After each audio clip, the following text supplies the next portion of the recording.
ओम नमः सिद्धेभ्यः। मंगलम भगवान वीरो मंगलम गौतमो गणे मंगलम कुंद कुंदाद्यो जैन धर्मोस्तु मंगलम। सर्वमंगल मांगल्यम सर्वकल्याणकारकम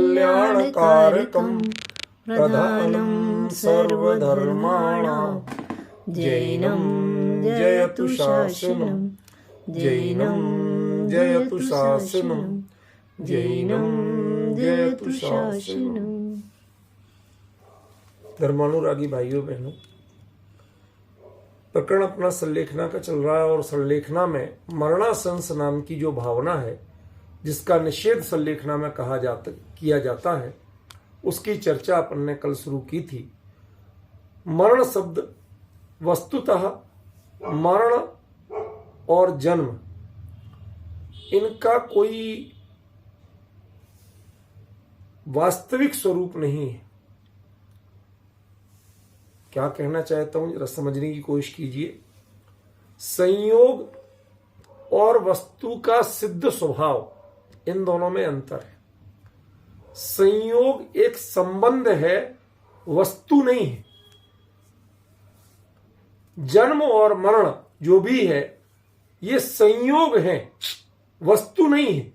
वस्तु जीव और पुद्गल यदि दो को ले तो ना पुद्गल का अभाव हो रहा है, नष्ट हो रही है, और ना जीव नष्ट हो रहा है। दोनों का संयोग नष्ट हो रहा है और संयोग संबंध का नाम है। संयोग कोई वास्तविकता नहीं। समझ में आया? इसलिए जो चीज है ही नहीं, जो एग्जिस्ट नहीं कर रही है वस्तु रूप में, उसके लिए हम लोग आशा करते हैं। तो क्या हम सत्य की आशा कर रहे हैं? उसकी हम चिंता करते हैं, उसके लिए हम परेशान होते हैं, तो क्या हम सही है? यह हमें विचारना है। जन्म के पक्ष, वो जीवन के पक्ष में हमने पहले विचार किया, दोबारा नहीं कहूंगा। आज की विचार का प्रकरण है मरण की आशंसा, मरण की आकांक्षा। उसमें एक चीज जान लीजिए कि मरण की आकांक्षा ये जीव कब कब करता है, किन परिस्थितियों में करता है, उसकी थोड़ी चर्चा मैंने कल आपसे की थी। उसी चर्चा को आज आगे बढ़ा रहा हूं, उस पर आप थोड़ा सा ध्यान दीजिए। मरण के कारण जो आपको बताए थे उनमें कारण थे, एक सेकंड,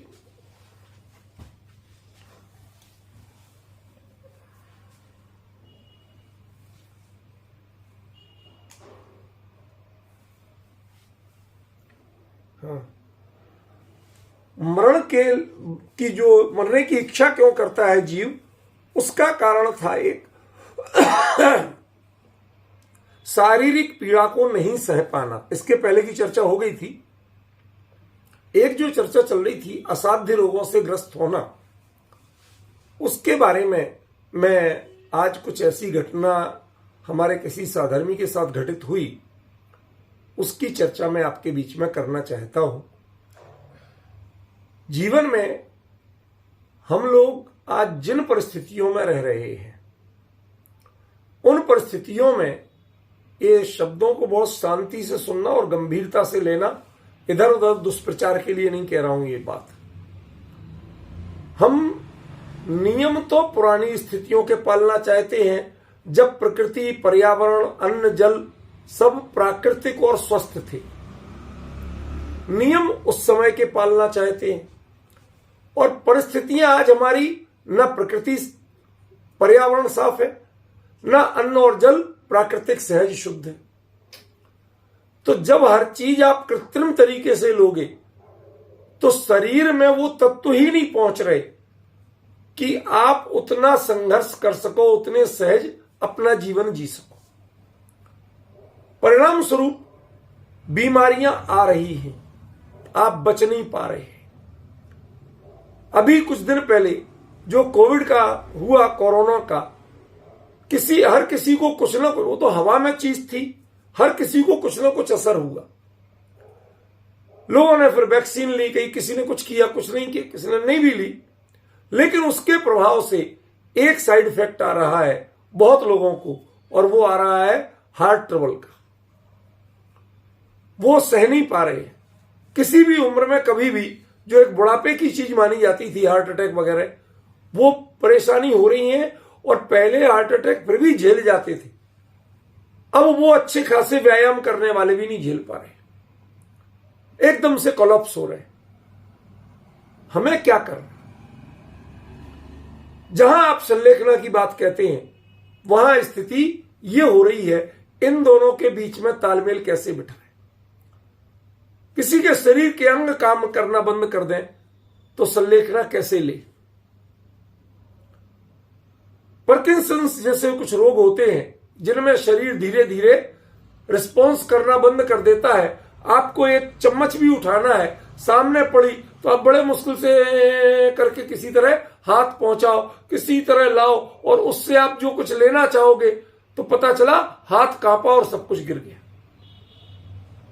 तो जो बातें हमने की थी उस पर हमारे कुछ भाइयों ने प्रश्न किए, उनका उत्तर भी मैं आज देना चाहता हूं कि यदि शरीर की ऐसी स्थिति हो रही है, किन्हीं कारणों से, चाहे प्रकृति पर्यावरण से हो, चाहे अन्य जल के प्रदूषण से हो, चाहे हम कृत्रिम साधनों पर रहने से हो, कोई भी कारण हो, पहले जो चीजें थी वो चीजें अधिकतम स्वस्थ, आपके स्वास्थ्य के लिए अनुकूल थी, शुद्ध थी। जैसे कच्ची घानी या कोलू का तेल निकलता था, ठीक है, देसी घी घर में हम खुद बनाते थे, उसकी तुलना में तेल हम घर में नहीं बनाते थे। तेल तेली के यहां से आता था। आपको बता दूं, तेल कोई अशुद्ध चीज नहीं है, फिर भी जैन शासन में तेल को अशुद्ध कहा गया। क्यों कहा गया? क्योंकि वो तेल ही निकाल रहा है, उसे उतना विवेक नहीं है कि जीव हिंसा उसको बचाए, पूरा सोध बीन के तेल को उसमें डाले।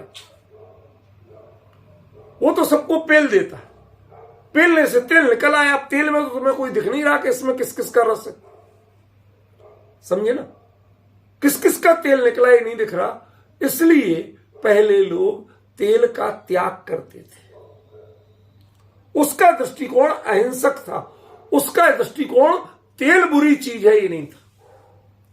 यदि वह पूरा शोध बीन के सात्विक तरीके से कोल्हू या जो भी स्पेलर होता है उसकी पूरी सात्विक शुद्धता को देखते हुए यदि वो बनाया जाए तो तेल में दोष नहीं है, समझ गए ना?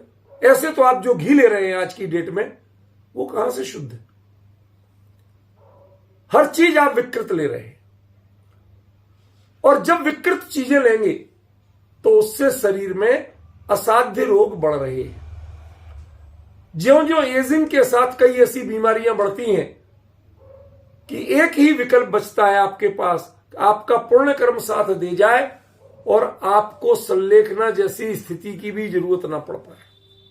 ध्यान रखना, संलेखना से मरण अच्छा माना गया, बहुत प्रशस्त माना गया, लेकिन अनिवार्य नहीं माना गया।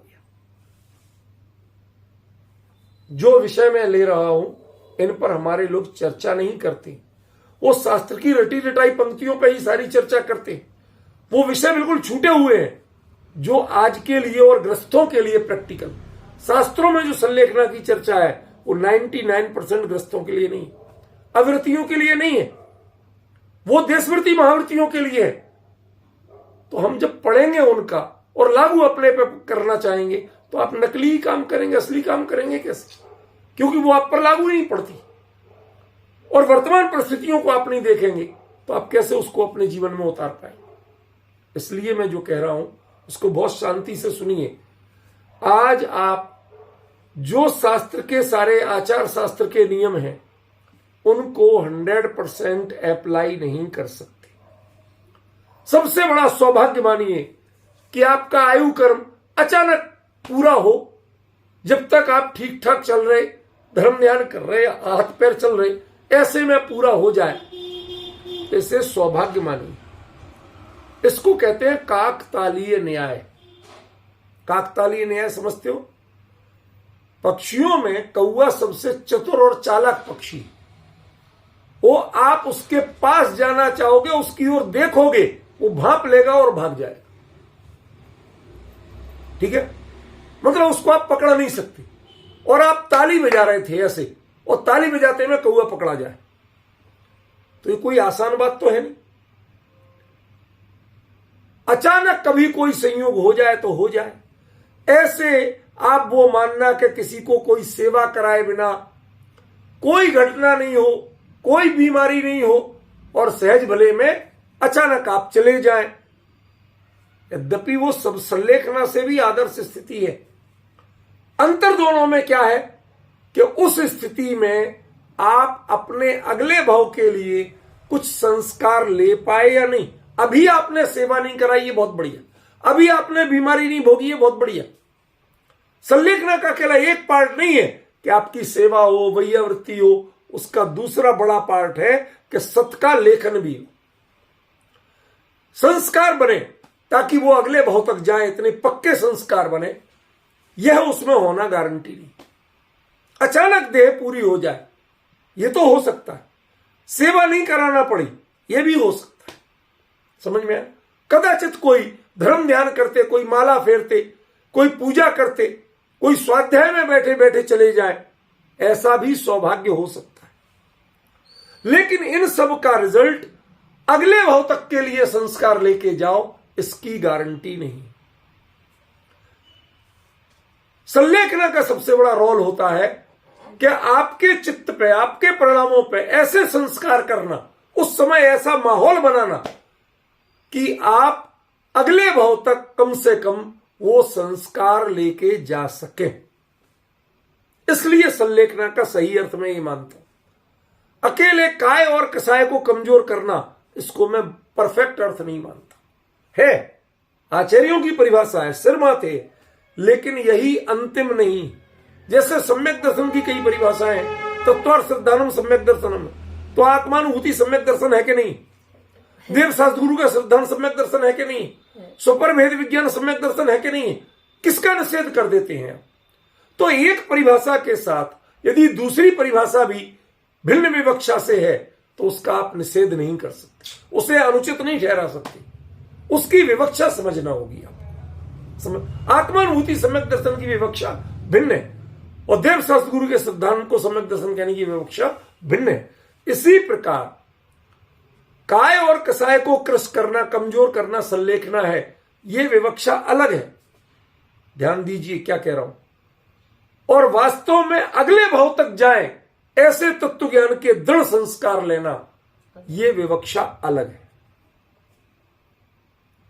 आप मंद कसाय के परिणाम से शांतिपूर्वक देह छूट जाए, ऐसे संयोग हो सकते हैं, लेकिन उसको संलेखना नहीं कहा जा सकता। क्यों? उसमें अगले भाव के लिए परिणामों को संस्कारित करने की गारंटी नहीं है। वो पुण्य के उदय से आपको ऐसा हो, शुभ कर्म का उदय था, आपने कोई सेवा नहीं करवाई, शुभ कर्म का उदय था, आपको कोई बड़ी बीमारी नहीं आई। लेकिन बहुत से साधर्मी जनों को यह चीज देखी जा रही है कि वो लाख सात्विक भोजन करते हैं, संयम से रहते हैं, सब कुछ सही कर रहे हैं, लेकिन धीरे धीरे शरीर की प्रकृति ऐसी हो रही है, अनेक बीमारियां घेर रही। लाइफ स्टाइल भी उनने मेहनत की बना रखी है, कोई प्रमादी नहीं है। पर भैया, जो यदि अशुभ कर्म का कोई पुराना उदय आएगा, उसको आप कैसे टालोगे, कैसे बचोगे? पिछले कर्म कैसे बने, किन भावों से बने, आपने तो देखे नहीं। और वर्तमान के अच्छे परिणामों से कितने बदल रहे हैं वो भी नहीं देखे। लेकिन बदलने के बाद भी, जैसे कोई को यहां पर पक्का पेंट लग जाए, पक्के मार्कर से चेहरे पे निशान बन जाए, अब उसे पोंछो और रगड़ो, हल्का हो सकता है, लेकिन बेदाग तो चेहरा नहीं हो सकता। समझ गए ना? ऐसे ही वो अशुभ कर्म का उदय हल्का तो हो सकता है आपके सदाचरण से, अच्छे चिंतन से, मनन से, लेकिन वो पूरी तरह खत्म हो जाए इसकी गारंटी नहीं है। तो वो जो अशुभ कर्म के उदय से शरीर में प्रतिकूलता आए, तो हम संलेखना कैसे करें? फिर हम क्या करें? फिर क्या हम यदि कोई औषधि उपचार कराते हैं तो वो जीविता संस है? ये बड़ा प्रश्न है, यक्ष प्रश्न है। हमें आज के संदर्भों में हर चीज को देख के चलना पड़ेगा। समझ रहे ना? देखिए संलेखना में ये क्लियर कहा गया है कि जब तक आप उपचार कर सकें तब तक उपचार करें, और जब निष्प्रतिकार हो जाए, माने उपचार करना, इलाज करना संभव ही नहीं रहे, सात्विक, यहां इलाज शब्द का अर्थ है सात्विक इलाज, तामसिक नहीं, ऊट पटांग अशुद्ध कुछ भी खाओ ऐसा नहीं, ठीक है ना? वैसा जब तक संभव हो तब तक आप करना, ऐसा जिनवाणी का क्लियर निर्देश है। उसका नाम जीवितासंस नहीं, उसका काम है, उसका प्रयोजन है कि आप अंत समय तक अपने परिणामों को संक्लेश होने से बचाना चाहते हैं। संक्लिष्ट परिणामों से यदि मरण हुआ तो अति संक्लेश भावते मरे, घोर स्वभ्र सागर में पड़े। स्वभ्र माने क्या होता है सचिन? नरक। पढ़ा लिखा तो है लेकिन कई बार ऐसी चीजें से शब्द आते नहीं है, इसलिए बताता हूं, ठीक है ना? घोर स्वभ्र सागर में, सागरों तक की नरक की आयु बन जाती है। काय से? संक्लेश परिणामों से देह छोड़। इसलिए भाई आपका पहला कर्तव्य है कि यदि परिणाम संक्लेश युक्त होते हो तो पहले, जैसे सभा में शोरगुल होता हो तो पहले वॉलंटियर्स से कहो भैया पहले शांति कराओ, तब तो हम तत्व चर्चा शुरू करें। इतने शोरगुल में कैसे करें? वो शांति कराना या वॉलंटियर्स को कहना, और वॉलंटियर्स सोच लेंगे साहब मेरे कारण ही धर्म सभा हो रही है, शास्त्र सभा हो रही है, ये उनका अज्ञान हो सकता है, उनका भ्रम हो सकता है, लेकिन उनकी कीमत को हम पूरी तरह से मना नहीं कर सकते। इंपॉर्टेंस उनकी भी है। इसी प्रकार यदि कोई ऐसी स्थिति पड़ जाए और अभी मरण जैसी स्थिति नहीं लगती हो, आयु कर्म शेष लगता हो, तो अनावश्यक रूप से संक्लेश परिणामों को भोगते रहना और उससे अपना धर्म मानना, यह बुद्धिमानी नहीं। इससे जीवितासंस नाम का दोष नहीं है। जीवितासंस माने हमने अपना कर्तव्य निभाया, उसके बाद ये देह बनी ही रहे कैसे भी, ऐसी हमने आकांक्षा नहीं की। अद्यैव वास्तु मरणम तो युगांतरेवा, आज मरण हो, लाखों साल बाद मरण हो, हमें इससे दोनों से कोई फर्क नहीं। हमने देह को बनाए रखने के लिए वो औषधि नहीं लिए, हमने संक्लेश परिणामों से अपने आप को बचाने के लिए ली। दो के दृष्टिकोण भिन्न हो गए कि नहीं हो गए? समझ रहे कि नहीं मुकेश जी भाई साहब? दो बातें क्लियर हो रही ना? हमारे बीच के एक साधर्मी भाई की स्थिति आज ऐसी है, वो उससे चिंतित हैं, व्यथित हैं। चर्चा हुई उनसे, मैंने कहा भाई मैं इस बात को भी अपने स्वाध्याय में लूंगा, आज की चर्चा में ही लूंगा। कैसे करें, हम करें या नहीं करें? बहुत सी चीजों, पहले एक वैद्य होते थे, नब्ज पकड़ते थे, बॉडी में कब क्या कहां हुआ सारी चीजें बता देते थे। आज उतने जानकार नहीं है, तो बताओ हम डॉक्टर को दिखाएं कि नहीं दिखाएं? अरे जांच करा के सामान्य आप कहां प्रॉब्लम है ये तो एक्यूरेट पता कर लो, तब तो उसका उपचार आप सात्विक भी करना चाहे तो क्या करो, पता तो चले कहां करना है इलाज।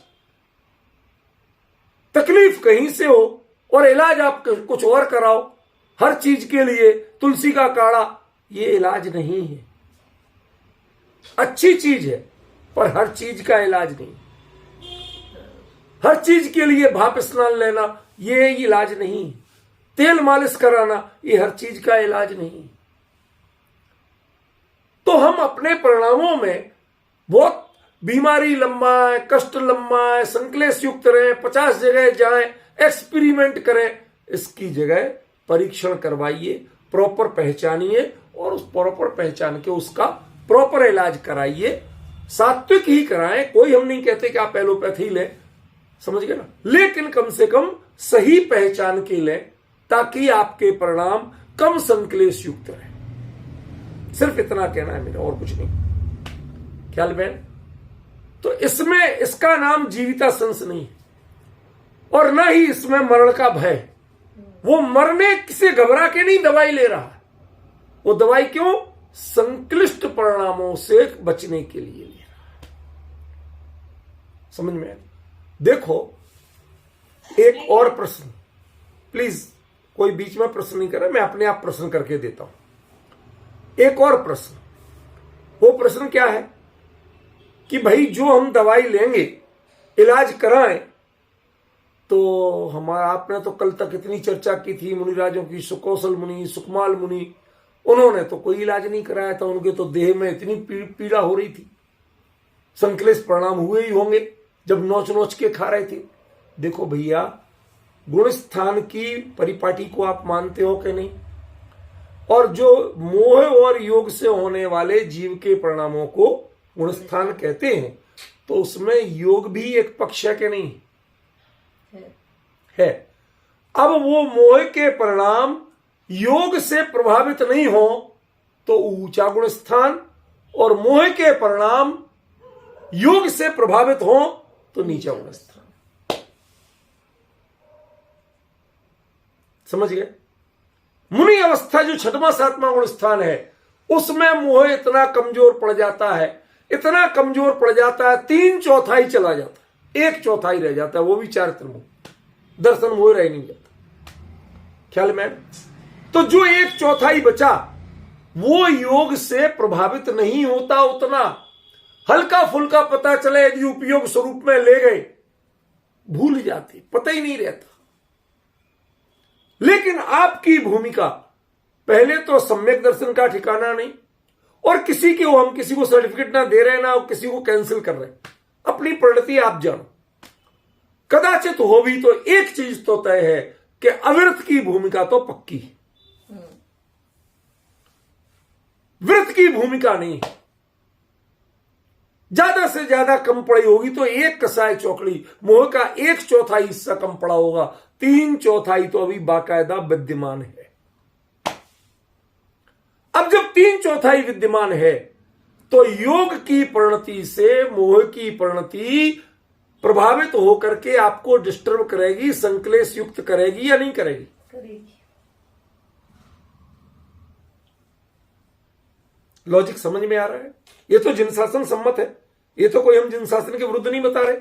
ये जो होगा, तो या तो अपने गुणस्थान के, अपने परिणामों की जाति, वो 6वें 7वें गुणस्थान 3 कसाय चौकड़ी के अभाव तक पहुंचाओ, वहां तक पहुंच जाए, तब तो वो संलेखना का स्वरूप लागू पड़ेगा कि जिसमें ना जीविता संशय ना मरना संशय, किसी का कोई इलाज नहीं, कोई कोशिश नहीं कर रहे। जबकि संलेखना की प्रक्रिया में मुनिराजों के लिए भी उपचार किए जाते हैं, दवाई दी जाती है, शब्द प्रयोग नहीं कर रहा हूं। दवाई तो भोजन के साथ ही औषधि के रूप में सहज दी जा सकती है, इसके अलावा दवाई के रूप में नहीं दी जा सकती।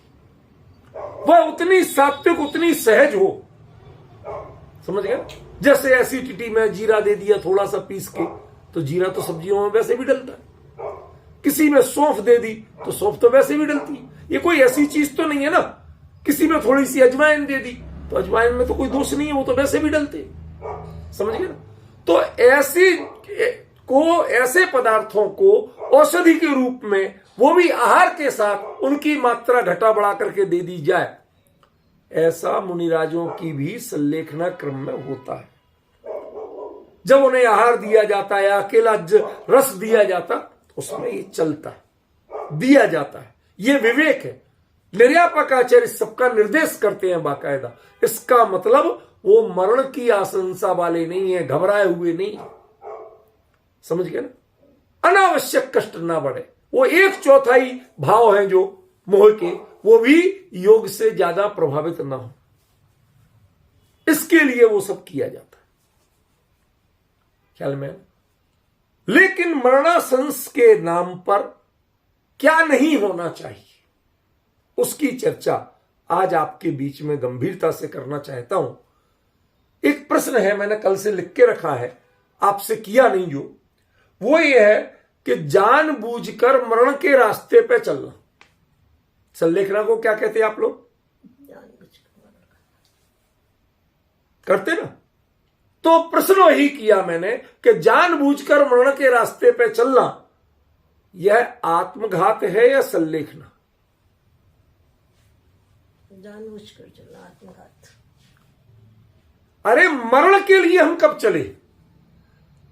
मरण की तकलीफें घटाने के लिए और अपने परिणामों को विचलित होने से बचाने के लिए जो प्रक्रिया अपनाई जाती है उसका नाम संलेखना है। मरण की प्रक्रिया का नाम संलेखना नहीं। सबसे बड़ी जड़ में भूल हुई है, मूल में भूल हुई है। तो क्या? मरणांतिकीम मरण जिसका अंत हो, यह सबसे बड़ा भ्रम पैदा हो। संलेखना का अंत मरण नहीं है। और आपको यह भी बता दूं, संलेखना आप ले लो और कदाचित आयु कर्म साथ दे और शरीर वापस नॉर्मल परिणति में आ जाए तो संलेखना चलाना जरूरी नहीं है।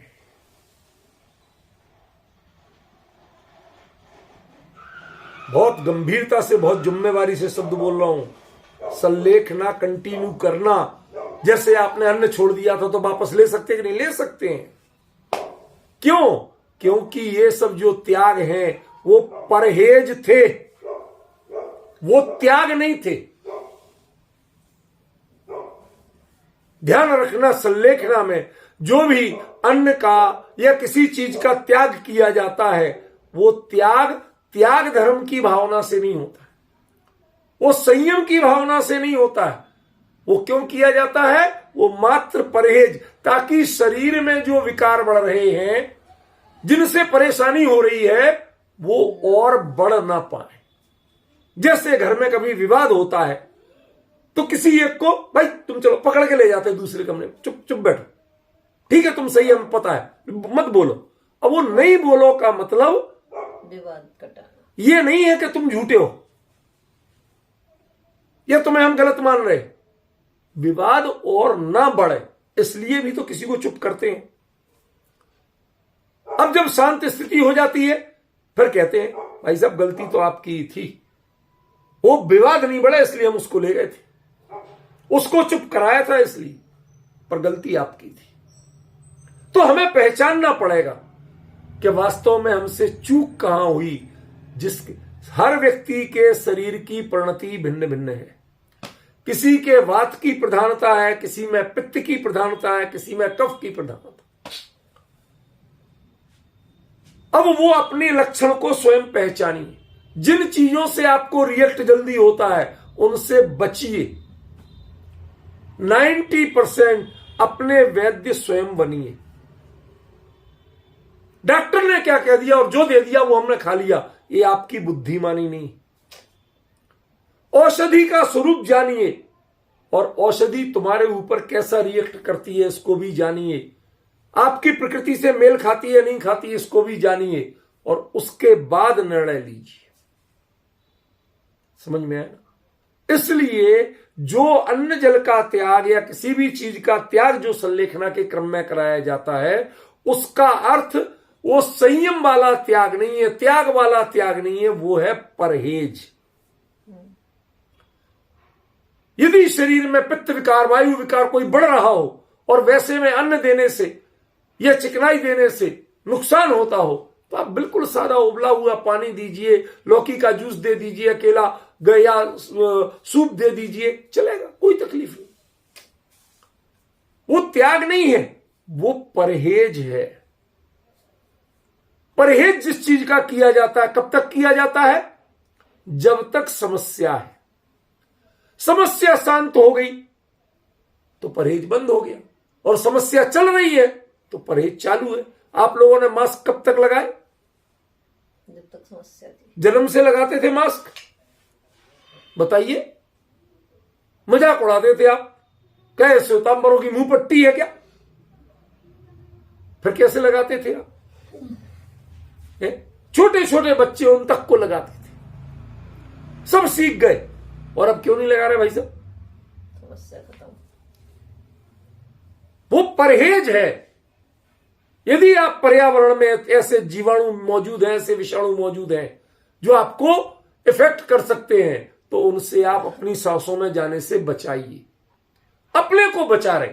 ये मुंह पट्टी आपका कोई इलाज नहीं है, ये धर्म नहीं है। समझ गए ना, ये जीवन शैली नहीं है। ऐसे ही संलेखना के समय जो विशेष त्याग कराए जाते हैं, परहेज का भोजन दिया जाता है, वो परहेज की दृष्टि से है, त्याग की नहीं। हां, ये जरूर होता है, शांति से सुनिए, हर बात का उत्तर दे रहा हूं। यदि कुछ लक्षण होते जो हमारे जैन ग्रंथों में, भगवती आराधना आदि में, मरणकंडिका आदि में दिए हैं, जो मेडिकल साइंस भी मानती है, वो लक्षण यदि शरीर में प्रकट हो जाए तो उसका मतलब होता है शरीर की जो संजीवनी शक्ति है, जीवन शक्ति है, वो क्षीण हो चुकी है। ऑर्गेन धीरे धीरे अपना सपोर्ट करना बंद कर रहे हैं। ठीक है ना। अब ये चलेगा नहीं। डॉक्टर्स भी कहते हैं भाई साहब दुआ करो, अब दवा तो हमने कर दी। कई समझदार होते डॉक्टर के, भाई साहब घर ले जाओ, काहे को यहां अस्पताल में इनके प्राण जाए, अब यहां तो यहां के नियम चलेंगे, घर ले जाओ, भगवान का नाम सुनाओ। तो वो जो स्थिति है, ऐसे में मैं भोजन संबंधी विकल्पों में अपने उपयोग को नहीं भटकाऊं, तो बाकायदा प्रॉपर त्याग भी कराया जाता है। वो त्याग परहेज नहीं है, लेकिन उसकी दृष्टि परहेज की है कि इस जन्म नहीं, अगले जन्म तक भी आप भोग की आकांक्षा से नहीं जाए। आपने महावीर अष्टक स्तोत्र का 4था छंद तो पढ़ा होगा, यदर्चा भावे ने प्रबुदित मना दर्दुरी। कौन था वो भैया? मेढक। अरे वो तो मेढक था, लेकिन था कौन? वो पिछले जन्म का सेठ था, जो संकल्प लेके बैठा कि जब तक दिया जलता रहेगा तब तक मैं सामायिक करता रहूं, जाप करता रहूं। पत्नी को पता नहीं था। उसने देखा कि बड़ा मन लग रहा है इनका, अब ये दिया बुझने वाला है, उसने और घी डाल दिया उसमें। चलता रहा, सेठ को लग रही थी प्यास। अब पत्नी कह के इनकी जाप पूरी नहीं हो रही, चलो इनका बिगड़े नहीं आए, वो तो अच्छे भाव से बढ़ा रही और इनके संकलेश बढ़ रहा। जब तक जल लेनी नहीं, जब तक जाप पूरी नहीं हो जाए। उस भाव से देह पूरी हुई, लेकिन अज्ञानता पूर्वक किया गया तपस्चरण हो पर था तो तपस्चरण, ठीक है ना। पर उस समय तत्काल का भाव क्या था? संकलेश का। हाय मुझे पानी मिल जाए, पानी पानी पानी। उस भाव से मरा तो क्या हुआ? जीवन पानी में गया, मेढक हुआ। जन्म का पहला क्षण पानी में था, लेकिन उसी के साथ वो अज्ञानता पूर्वक किया गया तपस्चरण जो भी था, उसका प्रभाव आया, हाथी के पैर के नीचे आके मरा। श्रेणिक के हाथी के पैर के नीचे जाके देव हुआ और श्रेणिक पहुंचते उसके पहले प्रासो कष्ट द्रव्य की थाली लेके भगवान के समोसरण में जाके उनकी वंदना कर रहा था।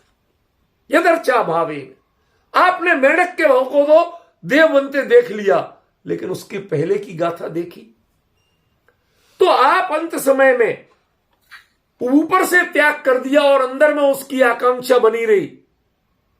ऐसा मत करना, विकल्प छोड़ दो उसका। भोजन बिन नरकों में जीवन भरपेट मनुष्य क्यों मरता है। विचार करो, वस्तु स्थिति पहचानो, भोजन से जीवन नहीं है। आत्मा अपने चैतन्य प्राणों से जीता है, इसका निर्णय करो। ये समझाने के लिए फिर उसमें प्रॉपर त्याग कराया जाता है। फिर वो अकेला परहेज नहीं रहता, पर जो स्टार्टिंग होती है वो परहेज से होती है, वो त्याग। क्यों? मारणांतिकीम संलेखनाम जोशिता। संलेखना के अनेकों भेद हैं, मुख्य रूप से 3 भेद हैं। समझ गए? एक 12 वर्ष पहले ली जाती है, हमें अपने पहले से सोच विचार लिया, अब शरीर की स्थिति धीरे धीरे हमें कमजोर लग रही है, कुछ लग रहे हैं लक्षण, पहले जैसे नहीं चल रहा, तो हमने 12 वर्ष पहले से अब हम इतना नहीं खाएंगे, इस तरह से नहीं लेंगे, अन्न की भोजन की मात्रा घटाते हैं, गरिष्ठ पदार्थों की मात्रा घटाते हैं, देव दर्शन आदि धर्म ध्यान में समय बढ़ाते हैं। समझ गए ना। अष्टमी चतुर्दशी को प्रोसद, उपवास या एकासन आदि या रस परित्याग कुछ ना कुछ करते हैं। ये सब शरीर के लिए हितकारी है, ये सब शरीर के लिए हितकारी। ये दरअसल मुझे बहिरंग तप कोई तप ही नहीं मानता हूं। असली चीज है कि इनको आप अपने शरीर के लिए उपकारी मानो कि अब तुम्हें वात पित्त कफ ना बढ़े, तुम सात्विक जीवन जियो, तो वो 12 साल पहले से करने लगते। होते होते एक समय आता है 6 साल पहले से तो अब कर ही लो भाई, ठीक है, उतनी मर्यादा में आ जाओ। वो जो प्रक्रियाएं हैं वो परहेज है, उसमें जो त्याग किए जाते वो परहेज है। तीसरी होती है जब मरण बिल्कुल क्लियर, अचानक पता चला कोई बीमारी का या किसी भी चीज का, अब चलेंगे नहीं, 4 6 दिन 8 दिन 15 दिन के रह गए मेहमान, तो उस समय भी संलेखना जो ली जाती है, उस समय जिन चीजों का त्याग किया जाता है, जब अनिवार्य लक्षण जान लें कि कोई इलाज नहीं है, तो हमने जीवन भर के लिए त्याग किया। समझ गए?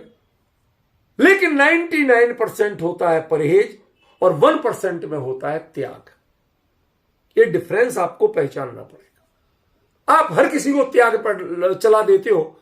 एक सज्जन मेरे से बोले, भाई साहब शरीर की स्थिति ऐसी हुई थी, उस कारण से मैंने संलेखना ली थी, अब ठीक है, हम वापस भोजन आदि शुरू कर सकते हैं कि नहीं? कर सकते हैं। अरे हमने कहा भाई साहब वो परहेज था, वो त्याग नहीं था, घबराओ मत, कोई दोष नहीं लगे। भाई साहब हमने तो नियम लिया था। हमने कि वो नियम बीमारी तक के लिए था। संलेखना के जितने संकल्प होते हैं वो दरअसल बीमारी और शरीर के स्वस्थता के लिए होते। उसमें मरण तक का इंतजार किया, मरण को बुला ही जाए, ऐसा बिल्कुल जरूरी नहीं। ख्याल में? हाँ, यदि मरण अनिवार्य हो तो वो संलेखना के तीसरी स्टेज, उस समय पे त्याग किए जाते हैं। तब विकल्प भी छोड़ दो, विचार भी छोड़ दो, पुनः लेना ही नहीं, इस स्थिति में आ जाओ। लेकिन ऐसे में भी कदाचित आयु कर्म शेष हो, शरीर जो बिल्कुल नेगेटिव रिएक्ट कर रहा था वो वापस पॉजिटिव रिएक्ट करने लग जाए, तो भी आप पुनः ले सकते हो मर्यादा करके। समझ गए? उसके लिए आपको जबरन भूख प्यास से संकलेश परिणामों में जिया जाए, ऐसा कहीं अनिवार्य नहीं। हमारे साधर्मी भाई सब, हम तो सारे जीवन ये लिए ही नहीं, सारे जीवन ये किए ही नहीं। अब यदि पड़ोसी साथ नहीं दे रहा है, आपके घर के पड़ोस में पहले कोई साधर्मी भाई रहते थे, वो आपकी हर भावना को समझते थे, सब बहुत अच्छा चल रहा था। अब कोई ऐसे ही अंडबंड आदमी आके बस गया, वो बेच के चले गए, अब वो रोज सुबह से डिस्टरबेंस करता है, तो क्या करना? पहले जैसे ही व्यवहार करना, क्या अपने एटीट्यूड को चेंज करना? चेंज करना। पहले रोज उनके यहां आना जाना था पड़ोसी के यहां, अब उनके यहां का पानी भी नहीं ले सकते आप, वहां बैठ नहीं सकते, तो जाओगे आओगे? पहले जैसे नियम चलाओगे? नहीं चलाए। ऐसे ही पड़ोसी की स्थिति जैसी है उसके अनुसार आप अपना व्यवहार बदलिए। यदि वो बुढ़ापे के कारण, बीमारी के कारण या अन्य किसी कारण से प्रतिकूल स्थिति में आ रहा है, तो आप अपना व्यवहार बदलिए ताकि वो कम परेशान हो और आपके परिणामों को कम परेशान करे। बस ये है संलेखना में बाहरी पक्ष का निर्णय। इसलिए संलेखना आत्मघात कभी है ही नहीं। संलेखना मरण के लिए कभी की ही नहीं जाती है, और मरण संलेखना का कभी लक्ष्य नहीं होता। ख्याल में? वो मरण के भय का अंत कराने वाली है, ये मानता। खड़ी रहे सामने मृत्यु और उसकी आंख में आंख डाल के हम देख सकते हैं, बात कर सकते हैं, घबराते नहीं हैं, निश्चिंत रहते हैं, व्याकुल नहीं होते हैं, भयभीत नहीं होते हैं। ये क्षमता देना, ये संलेखना का काम है। लेकिन मरण को बुलाया जाए और भैया तुम ले जाओ हमें, ये नहीं है उसका काम। ये संलेखना की व्याख्या गलत है कि वो यमराज को शरीर सौंप दिया। ये क्या कहानी है? कौन सा यमराज? कहां है आपके जिन शासन में यमराज? ये सब आपके यहां की कल्पना ही नहीं है, वास्तविकता तो है ही नहीं। वास्तविकता तो उनके यहां भी नहीं है, पर आपके यहां तो एक कल्पना में भी नहीं माना, उन्होंने कल्पना में माना। समझ गए ना? इसलिए आपको सही स्वरूप पहचानना पड़ेगा। आज का ये सत्र अभी तक अधिकांश प्रश्नोत्तर सत्र है। जितने प्रश्न मेरे पास आए मैं उनका उत्तर देता रहा। अब मैं कुछ और गंभीर बातें बताना चाहता हूं। मरणासंस क्या है? मरण का भय क्या है? कौन मरण से भयभीत है? यह बताओ, कैसे पहचानोगे? एक बात बताओ, यदि आप मरण से भयभीत नहीं है तो क्या मांसाहार करोगे? कोई बता दे वैद्य कि आप कौवे का मांस खाओ, तो कर लोगे? नहीं। बोलो, कर लोगे क्या? मंजूर है? नहीं करेंगे। जो हो सो हो। मैं अपनी धार्मिक मर्यादा, अपनी चारित्रिक मर्यादा, उसका उल्लंघन नहीं करूंगा। जिन शासन की मर्यादा का उल्लंघन नहीं करूंगा, तुमसे एडजस्टमेंट कितना कर सकता हूं? मैं आपको यथार्थ बता रहा हूं, अपने जीवन के अनुभव बता रहा हूं। कभी किसी क्या होता है, एक सज्जन हमसे बोले, भाई साहब अब हमारे बच्चे की शादी जहां हो गई है वहां पर ऐसा ऐसा है, वो लोग तो वैदिक धर्म भी मानते हैं, उनके यहां सत्यनारायण की कथा है, सुंदरकांड का पाठ है, अब सगी रिश्तेदारी है। अब हम भी ये नहीं कहते कि हमारे कोई बड़े देशव्रत या महाव्रत है, हमारी कोई ऐसी प्रतिमाधारी नहीं है, हम सामान्य हैं। अब बताओ क्या करें? बिटिया दी है, जाएं क्या नहीं जाएं? जाएं तो क्या करें जिससे हमें दोष नहीं लगे? देखिए, बहुत शांति से सुनी। तो मैं उनसे कहता था, भाई साहब आप जाओ और जाके जो उनके यहां भोजन व्यवस्था है, कहना भाई साहब ये हम देख रहे हैं, आप अपने अंदर का देखो सब। तो आप पाठ में ना बैठे, ना कृत, ना कारित, ना अनुमोदन, और भोजन में जो कुछ गड़बड़ बन रहा था आप उसे हटवा के शुद्ध भोजन बनवाइए, बढ़िया से बढ़िया बनवाइए, चाहे अपनी जेब से अलग खर्च कर दीजिए, चुपचाप हलवाई को कह के देख के, पानी प्रॉपर छनवाइए, सात्विक चीजें दीजिए, बढ़िया से बढ़िया दीजिए। उसका लाभ क्या होगा कि जितने लोग आए हैं वो कम से कम अशुद्ध भोजन करके तो नहीं जाएंगे, उसके कारण आप तो नहीं बनेंगे। आपने कुछ तो उनके यहां भी गड़बड़ चलता था पर आपने उल्टा सुधार दिया। उतने लोगों के लिए आप सात्विक जैन भोजन के निमित्त बन गए। समझे? कौन इससे सहमत है? नहीं है, मैं इसकी परवाह नहीं कर रहा। मैं एक बात बता रहा हूं, एक आम ग्रस्त क्या करे। यह तो दृष्टांत था, यह हमारा लक्ष्य नहीं था, यह आदर्श नहीं था।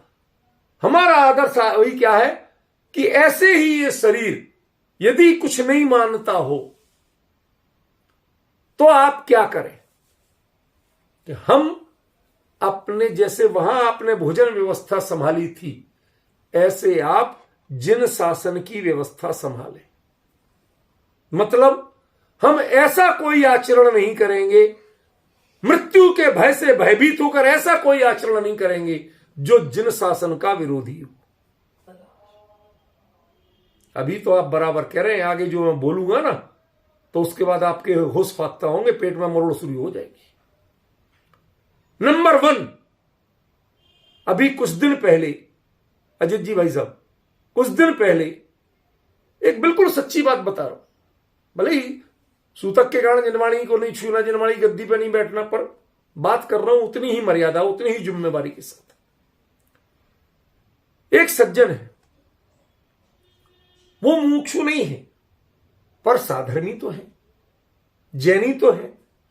वो शुरू में वो दुनिया भर के फला महाराज ने ये तंत्र दिया, उन्होंने ये मंत्र दिया, दुनिया भर की चीजें मिथ्या मान्यता मानते थे।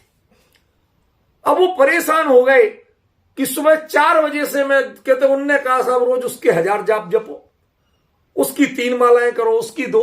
वो माता जी ये कह गई, महाराज जी ये कह, इतने परेशान, इतने सारे मंत्र लेके रोते मेरे पास बैठ गए, डॉक्टर साहब अब कुछ बताओ आप, मैं क्या करूं। मैं उनको सबको वचन दे चुका, करूंगा, शरीर की स्थिति प्रतिकूल होती जा रही, मैं क्या करूं। मैंने उनसे कहा, नमोकार मंत्र ये महामंत्र है ना,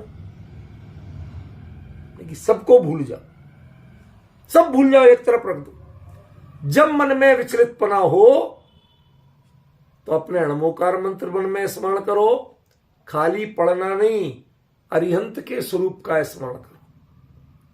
10 मिनट लग जाए अकेले नमो अरिहंतड़म में कोई बुराई नहीं। नमो सिद्धड़म की जल्दी मत करो।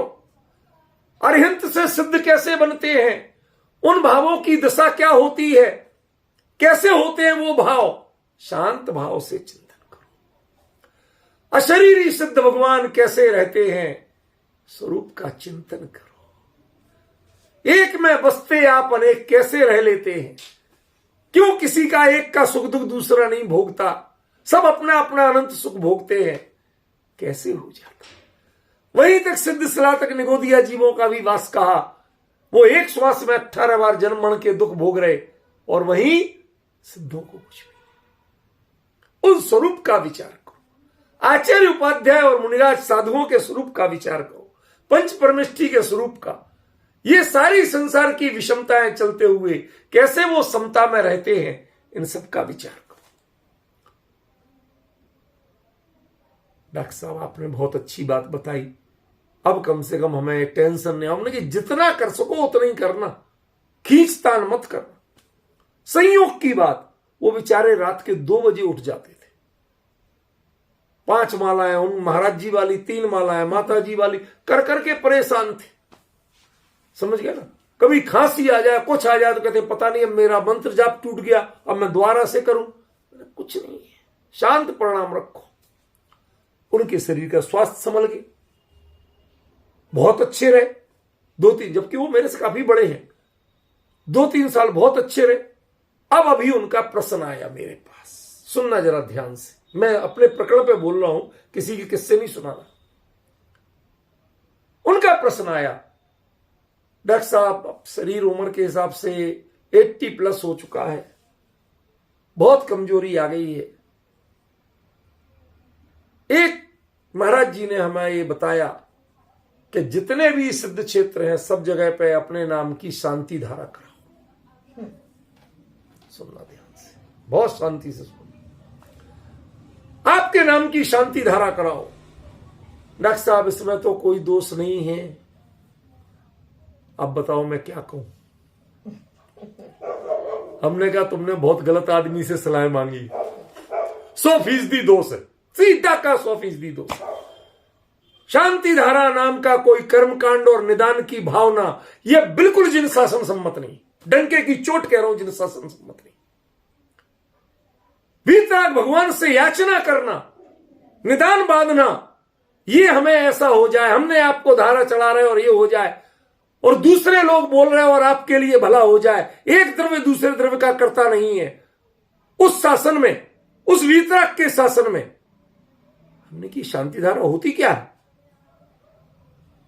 डंके की चोट कह रहा हूं, जिसको जितना करना हो कर ले, मेरे से चर्चा मैं करने को तैयार हूं। शांति धारा जिन शासन सम्मत नहीं है, वीतराग का शासन नहीं है। ये मरण से के भय से डरे हुए, शरीर को बनाए रखने की आशा वाले जीविताशंस और मरणाशंस वो लोगों के कर्मकांड हैं। और ऐसे कर्मकांड करने वाले वो कभी भी सल्लेखना के छपक नहीं बन सकते हैं। आजकल बात बात में चलता है, फला आदमी की तबीयत खराब है, हम तो आपको साहब आप लोग 1-1 माला रोज फेरो। क्यों भाई, क्या होगा उससे? क्यों ये घृत मिथ्यात्व फैलाते हो? आमना देसी तुमम, कुंद कुंद साफ लिखते हैं कि एक क्षण की आयु भी तुम बढ़ा या घटा नहीं सकते हो। फिर किसके लिए ये? क्यों ये याचना की पद्धति सिखाते हो? क्यों ये निदान बंद सिखाते हो? मिथ्यात्व, माया और निदान, ये 3 जिसके रहते हैं वो कभी भी संसार से पार नहीं हो सकता, समकिति नहीं हो सकता, वह आत्मश्रद्धान नहीं कर सकता, आत्मानुभूति नहीं कर सकता, धर्म की शुरुआत नहीं कर सकता। जिस मंच पे कहलवाना उस मंच पे डंके की चोट कहने को तैयार। समझ में आया? आपको विचार करना पड़ेगा। जितने भी मंत्र हैं, तंत्र हैं, टोने हैं, टोटके हैं, शांति धाराएं हैं, माला जाप है, तीर्थों की रज लगाना है, एक और आपको चमत्कार, माने दिमागी विकार, उसको चमत्कार कह रहा हूं, वो उसकी बात सुनाना चाहता हूं। बहुत साल हुए, एक सज्जन मेरे से फोन करके कहते ठीक है, आप तो महाराज जी को नहीं मानते, नहीं आते जाते, कोई बात नहीं, पर आपका दिल्ली में चलती खूब है, फला आदमी बहुत बीमार है, उनकी उन महाराज के प्रति बड़ी बहुमान की भावना है, उनके कमंडल का पानी किसी तरह मैनेज करा दो, इनको पिलाएंगे। हमने कहा भैया, वो जो कमंडल का पानी होता है वो शौच का पानी, वो शौच का पानी है, वो ना महाराज यूज कर सकते हैं पीने में और ना किसी को पीने में दे सकते। और शौच के पानी से ये कल्पना करना कि कोई ठीक हो जाएगा, कहते भाई साहब आपने रिद्धियां नहीं पढ़ी क्यों? मुनिराज के पसीने की बूंद लग जाए, रिद्धिधारी मुनिराज, तो उससे ठीक होते हैं। और भी बहुत सी चीजें हैं, उनके शरीर के जितने मल हैं उनसे ठीक होते हैं। कहते वो रिद्धियों के प्रभाव से होते हैं, मल के प्रभाव से नहीं होते, पहली बात। और दूसरी बात, इस पंचम काल में कुंद कुंद जैसे वर्धमान चारित्र के धनी कोई है नहीं आज, और जो वर्धमान के चारित्र धनी नहीं है उनके रिद्धियां हो नहीं सकती, और बिना रिद्धियों के ऐसी कल्पना करना वह सिवाय अज्ञान और मूढ़ता के कुछ नहीं। जो कोई भी जीव अपने आप को संलेखना का साधक कहना चाहता है, हां साहब संलेखना दी और दिलाई, और फला महाराज जी का आशीर्वाद मांग रहे, फला माता जी का आशीर्वाद मांग रहे, ये कल्पना करना कि किसी के आशीर्वाद से मैं जी जाऊंगा, किसी के आशीर्वाद से मेरी साधना सफल हो जाएगी, ये सिर्फ अज्ञान है और कुछ नहीं। ये मरण का भय आपको आपके साहस से हिला रहा है, विचलित कर रहा है। संलेखना का साधक अनंत वीर होता है, वो कभी घबराता नहीं है। जीवन में सबसे बड़ा भय ही मृत्यु का है, जो उससे निर्भय हो गया वो संलेखना की साधना करता। वो क्यों किसी से मदद मांगने जाएगा, वो चल के भी जाता है। मुनिराज भी संलेखना के लिए 700 मील दूर तक जा सकते हैं। ढूंढेंगे कोई योग्य निर्यापक आचार्य मिले, मीन्स निर्यापक आचार्य माने मेरी सेवा करने वाला नहीं, निर्यापक आचार्य माने मैं कहीं धर्म से, बीमारी से, बुढ़ापे से, अन्य किसी कारण से विचलित होता दिखूं तो कामा दिख कर वृस्ते चिगते निज पर को सुदे। जो मुझे बिल्कुल दृढ़ रखे, धर्म मार्ग से, मुनि धर्म से विचलित ना होने दे, श्रावक धर्म से विचलित ना होने दे। निर्यापक इसके लिए रखे जाते हैं, निर्यापक सेवा के लिए नहीं रखे जाते, आपकी मन मर्जी की पूर्ति के लिए नहीं रखे जाते, आशीर्वाद मांगने के लिए निर्यापक नहीं रखे जाते। जिन धर्म में गुणी की वंदना का विधान है लेकिन आशीर्वाद का विधान नहीं, वो कहते हैं धर्म वृद्धि हो। अभी मैंने 2 दिन पहले इस पर लिखा था, आपने स्टेटस पर पढ़ा होगा, धर्म वृद्धि हो, सद्धर्म वृद्धि हो। इसके लिए उनके कहने से नहीं हो जाएगी, आपको वो रोल निभाना पड़ेगा। आप पाप के क्षेत्र में घुसे रहें और महाराज जी के आशीर्वाद से धर्म वृद्धि हो जाए, नहीं होगी। ऐसे लोग भी हमने देखे यहां दिल्ली में। तो ऐसे ही महाराजों, ऐसे ही श्रावकों का योग ज्यादा है कि जो सत्य व्यसन का अनतिचार पालन करते, जिनका खान पीन का समय ही दिन ढलने के बाद शुरू होता है। क्यों? कि वो खाते कम है, पीते ज्यादा, समझ गए। और वो लोग महाराजों के लिए खास होते हैं। क्यों? क्योंकि नंबर 2 का पैसा बहुत खर्च करते हैं। वो उनके लिए नाक के, आंख के बाल होते हैं, नाक के बाल होते हैं, क्या कहते हैं आप किस्से कहानी में, कहावत में, अत्यंत प्रिय होते हैं। क्यों? क्योंकि मोटा पैसा खर्च करने वाले हैं, ये अखबारों में विज्ञापन देने वाले हैं, एक एक पेज का विज्ञापन, 1-1 लाख रुपए, 10-10 लाख रुपए तक खर्च कर देते हैं खाली विज्ञापन पे। वो आपके लिए प्रिय है। इसका मतलब जानना आप, 2 मिनट है, शांति रखो। मतलब क्या जानना कि आपने अभी सत्य को समझा ही नहीं। ऐसे किसी के आशीर्वाद से आपका कल्याण नहीं होगा, संलेखना की साधना नहीं होगी। अपना मनोबल इतना मजबूत बनाओ। अद्यैव वास्तु मरणम तो युगांतरेवा है। अभी मृत्यु आ जाए तो हमें भय नहीं है, और 100 साल जी जाऊं तो उसके लिए मुझे लालच नहीं है। समझ में आए? इतनी दृढ़ भावना, इतनी शूरवीरता, उससे संलेखना की साधना होती है, उससे मरणासंस निकलती है। यदि ये सब कर्म और कर्म कांड करोगे, ध्यान रखना संलेखना कर्म कांड नहीं है, और संलेखना में कोई कर्म कांड किया नहीं जाता। संलेखना में जो किया जाता है, एक बाहर में परहेज और अंतर में स्वरूप के प्रति सावधानी, संस्कारों के प्रति सावधानी, इसका नाम संलेखना। ये हमें समझना होगा। अभी इस पर थोड़ी चर्चा बाकी है, वो कल करूंगा, और उसके बाद तीसरी भावना के ऊपर चर्चा शुरू करूंगा कल से। आज इतना ही समय हो।